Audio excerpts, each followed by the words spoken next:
ಸೋಮವಾರ ತಡರಾತ್ರಿ ಸುಮಾರು 1 ಗಂಟೆಯ ವೇಳೆಗೆ ಸಂಭವಿಸಿದ ಆಕಸ್ಮಿಕ ಬೆಂಕಿ ಘಟನೆಯಲ್ಲಿ ಬಂಟ್ವಾಳ ತಾಲೂಕಿನ ಕುರಿಯಾಳ ಗ್ರಾಮದ ದಾಸೊಟ್ಟು ಕುಕ್ಕಾಜಿ ನಿವಾಸಿ ರಮೇಶ್ ಪೂಜಾರಿ ಎಂಬವರ ಮನೆಯ ಹಿಂಭಾಗದ ಬಚ್ಚಲು ಮನೆ ಹಾಗೂ ಹಸುವಿನ ಕೊಟ್ಟಿಗೆ ಸಂಪೂರ್ಣವಾಗಿ ಸುಟ್ಟು ಹೋಗಿ 4 ಲಕ್ಷ ರೂಪಾಯಿಗಳಿಗೂ ಅಧಿಕ ನಷ್ಟ ಸಂಭವಿಸಿದೆ.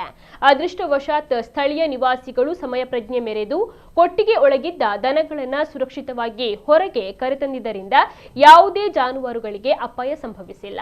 ಘಟನೆಯ ಮಾಹಿತಿ ತಿಳಿಯುತ್ತಿದ್ದಂತೆ ಸ್ಥಳೀಯರು ಹಾಗೂ ಅಗ್ನಿಶಾಮಕ ಮತ್ತು ತುರ್ತು ಸೇವೆಗಳ ಸಿಬ್ಬಂದಿ ಸ್ಥಳಕ್ಕೆ ಧಾವಿಸಿ ಹಲವು ಗಂಟೆಗಳ ಕಾರ್ಯಾಚರಣೆಯನ್ನು ನಡೆಸಿ ಬೆಂಕಿಯನ್ನು ನಿಯಂತ್ರಣಕ್ಕೆ ತಂದರು.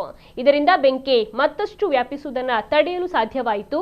ಘಟನಾ ಸ್ಥಳಕ್ಕೆ ಗ್ರಾಮ ಕರ್ಣಿಕರ ಸಹಾಯಕರು ಹಾಗೂ ಮಾಜಿ ಪಂಚಾಯತ್ ಸದಸ್ಯರು ಭೇಟಿ ನೀಡಿ ಪರಿಶೀಲನೆಯನ್ನು ನಡೆಸಿದರು. ಬೆಂಕಿ ಕಾಣಿಸಿಕೊಳ್ಳಲು ನಿಖರವಾದ ಕಾರಣ ಇನ್ನಷ್ಟೇ ತಿಳಿದು ಬರಬೇಕಿದ್ದು ಸಂಬಂಧಪಟ್ಟ ಅಧಿಕಾರಿಗಳು ಪರಿಶೀಲನೆಯನ್ನು ನಡೆಸ್ತಾ ಇದ್ದಾರೆ.